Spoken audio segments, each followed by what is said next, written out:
The mystery is that lakes around the world are turning browner, and we're unclear on which direction lakes will respond in terms of increasing the services that humans depend on provided by lakes or decreasing those services. My name is Stuart Jones. I'm an assistant professor at the University of Notre Dame in the biology department. I'm an aquatic ecologist. People should be concerned about lakes becoming browner because it can have negative effects on the aesthetics of a lake. No one wants to live near a dark, turbid lake. It also has implications for drinking water supply, as well as odor and taste issues for drinking water. There are a number of hypotheses about why lakes are becoming browner, but the leading hypothesis is that we have done a good job of controlling acid rain deposition. We're using cleaner coal. We have scrubbers that pull out the chemicals that cause acid rain from the coal power plant smokestacks.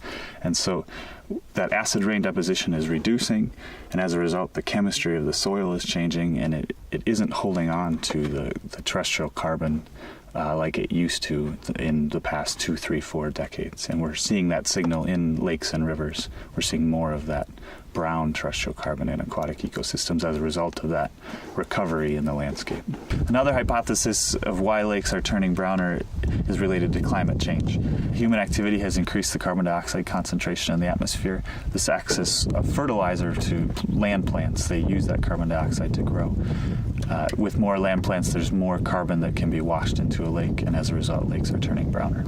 We're at the University of Notre Dame Environmental Research Center, where we're conducting a whole ecosystem experiment exploring the impacts of lake browning.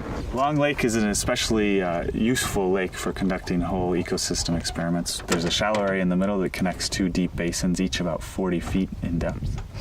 And then using that shallow area in the middle, we can string a curtain across and cut the lake in half, creating effectively 2 lakes, one that we can manipulate and one we can use as a reference.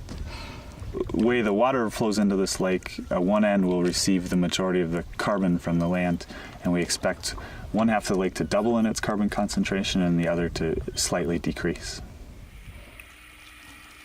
We're at the wet lab at the University of Notre Dame Environmental Research Center.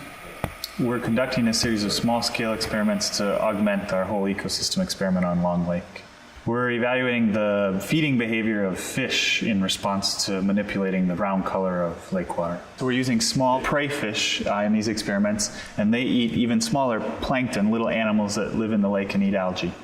This is the really concentrated carbon, the agricultural product that we use for these small-scale experiments. As you move from the lightest tank to the darkest tank, we expect that the fish behavior will change in a couple of ways.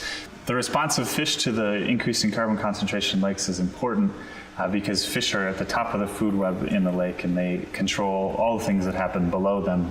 Billions and billions of dollars are brought into the state each year as a result of tourism, and most of that tourism is focused around lakes. If the relationship between humans and lakes is negatively impacted by browning, that has strong implications for the economy of these states. And this isn't just a local problem. We're studying it here in northern Wisconsin, but in reality, we're seeing this trend around the globe.